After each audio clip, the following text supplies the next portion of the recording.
So consent training is all about choices. This is particularly useful for grooming and handling issues, but it's also really good for building trust, building resilience, reducing frustration, and reducing stress. For your dog, knowing that they have a choice can significantly reduce the levels of stress they're experiencing, and it will reduce their response. This gives them back a feeling of control of their environment, and it's one of the 3 elements of stress management, alongside having an outlet and knowing something is about to happen. So check that video out. It's also a really great way to communicate with your dog and puts them back in charge of what they are capable of in that moment. Your dog's ability to cope, their kind of resilience range, it's not a fixed place, it is a range. This means that just because your dog coped with something yesterday doesn't necessarily mean they're going to cope with it today. Yesterday, they might have been at the top end of their range and they might have been ready for everything. And today they might be right at the very bottom of that range. So something that worked yesterday might not work today. Using consent training is a really good way of allowing your dog to be in control. He knows what he can cope with today, and that can really give him that agency to opt in or opt out according to how he's feeling. Reactive dogs will be able to choose how close they get to a trigger. Again, they know what they're feeling on the inside. They know what they can cope with. It gives them confidence too, that you're listening and advocating for them. And in most cases, it will mean that they actually will trust you to do more, not less, as long as they trust you, just because they start to feel back in control again. So which kind of dogs would benefit most from consent training?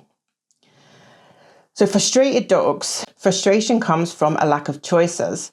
Consent training can undo all of that. It can undo controlling owner behavior, for example, close control training. When we try to control the way our dogs play with things, we think that balls should be chased, not chewed. Don't sniff that. Don't look at that on our walks. Sometimes techniques have been used where people have made their dogs stay behind doors while they walk out the door. All of those kinds of things. Frustration can manifest as destructive behavior. It can manifest as lead grabbing, coat grabbing, hand grabbing, that kind of stuff, mouthing. Some reactive behaviors can come from frustration. Separation anxiety can often stem from frustration, micromanaging, and any kind of strict training that we put in. So it can really benefit these dogs as it starts to just remove those controlling barriers and allows them to start making choices of their own. Aversive methods. Dogs that have been trained using aversive methods in the past.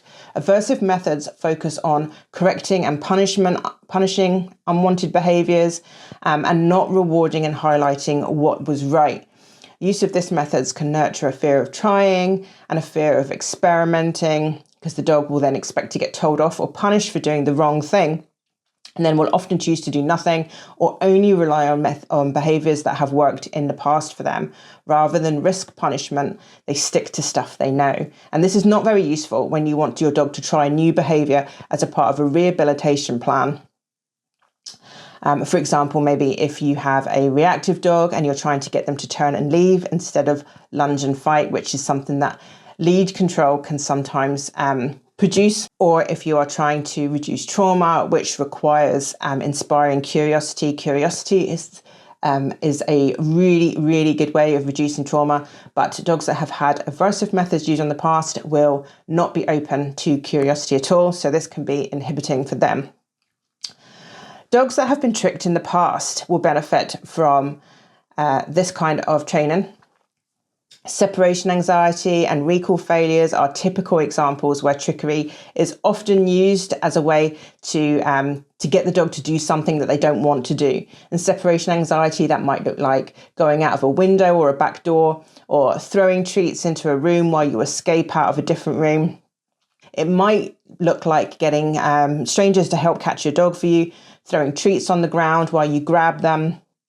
Also, dogs that anchor might get tricked to get them to go into a certain way, maybe using treats or distractions, things like that. And perhaps even distraction and treats might have been used to trick your dog into getting groomed or touched in a certain way at the vet. So these dogs will definitely benefit from this because they want to feel back in control again. Being tricked into doing something is the opposite of that, as far opposite as you can get, almost. dogs in pain, just as for grooming and vet checks that we already mentioned. A dog that needs a procedure done, it allows them to take control of the pace of that. As long as they trust you, then they will take control of that and be able to consent to what you need to do. They use consent training a lot in zoos so that zoo animals can get examined by vets. They teach them a consent cue, which they can use when they are happy for you to proceed and which they can easily withdraw. And as long as they trust you to stop when they withdraw that consent cue, then it works brilliantly. Anxious dogs. Any dog that is afraid of what's coming next. In particular, dogs that are anxious about handling, leads, collars, muzzles, nail clippers being used. This allows them to control the proximity according to what they assess in their environment, and it undoes the flight instinct. Your dog often knows more than us about what's going on in their environment. If a dog is afraid of other dogs, for example, when they're walking down the street and they can pick up the scent of a dog that has recently passed, they'll know how recently that dog had moved by, when that scent trail was left, and which direction it was even going in. So if your dog senses that that dog is going to be in the place where you're heading, that might cause them then to anchor and to refuse and to try and go the other way. Your dog knows so many more things than we do. They might even hear things that we can't even hear. I really hope you're getting lots of useful hints and tips and ideas from watching the videos here on my YouTube channel. Behaviour training, though, is a complex thing, and there are so many variables and options and different ways to approach things. And sometimes working on it alone can feel quite lonely and frustrating at times. Sometimes you'll question whether you're doing the right thing or whether you might even be making things worse. If this is you, don't worry. I'm here for you. Privately, I can guide you through and support you through the process wherever you are. We'll start with an assessment session where I'll get to know your dog. I'll get to learn what makes him tick, any history. We'll learn about the behaviours you need help with. And then once we've figured out what's gone wrong and what techniques will suit him best, we'll make a plan just for him. Then we'll follow up with a series of private sessions where we'll address the root cause, work on related behaviours, boost resilience, and build on the behaviour training plan together until you have something that is working for you both. If that's something that's of interest to you, please check out the information on this video for details about how to get in touch and how to find out more about how I can navigate you through this process. So, we know who will benefit from it. How do you do it? So the easiest way to do this is just to watch signs of possible discomfort and resistance. If your dog shows any sign of avoidance, halting, slowing down, pulling away, showing a paw, any kind of body tension, maybe they tried to hide or tuck their tail, yawning even, and lip licking can also be signs. So any of these signs that you can see from your dog, allow them to choose to move away. At the very start, they might not even choose this as their first option because it's been kept away from them for so long. It's been denied of them. So helping to encourage them to move away from something that they don't like gets that ball rolling in the very first instant. On a slightly more involved level, you could add a clicker. You could do things like free work and play games such as novel object games, using a process called capturing. In this, a dog chooses an action and you reward that action. This could take a while to build up. If aversive or controlling methods have been used in the past, the dog will be afraid to try something new, or if the dog is very anxious in nature. Ultimately, this is about any choice at all. So in the very first instance, you might literally just reward them for looking at an object or moving towards an object or even sniffing the air near an object. And you can just start to build on that as their confidence grows. But this is the ultimate in free choice and encouraging free choice. This type of game is completely driven by the dog. They can choose to do as much or as little, and there should be no expectations from you at all. Just be ready with your clicker or your reward word, or your treats or whatever it is that you're using to encourage that kind of behavior from your dog. I highly recommend teaching a recall if you want to use this type of training.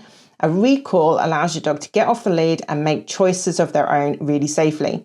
They can follow scents, avoid rivals, make friends in a polite way, whatever their version of polite is.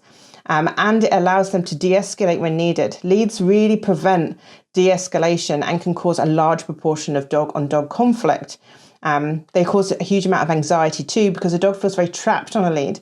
Getting off the lead and allowed to make their own choices, then that is the ultimate in consent, and it reduces that level of feeling of trapped, giving back that feeling of control again. Many people will tell you their dog is much better behaved and much less anxious off the lead than on the lead.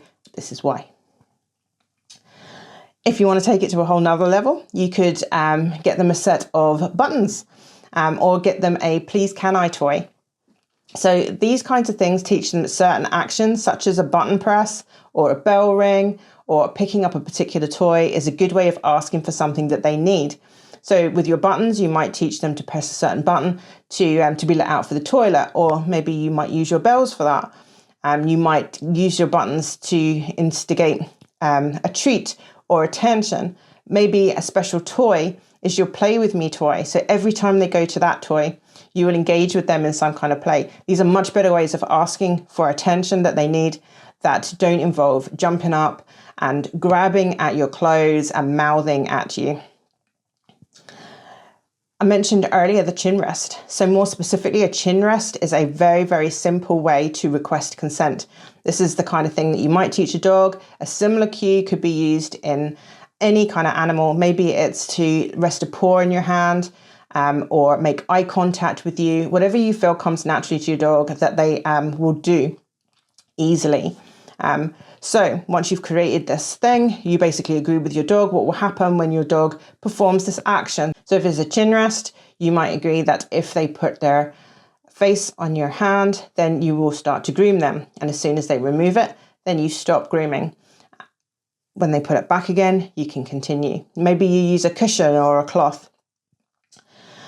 The important thing is to build that trust up is that you must stop. As soon as they take their chin off your hand, or they break their eye contact, or take their paw off your hand, whatever it is that you're using, whatever action, you must stop as soon as they remove it.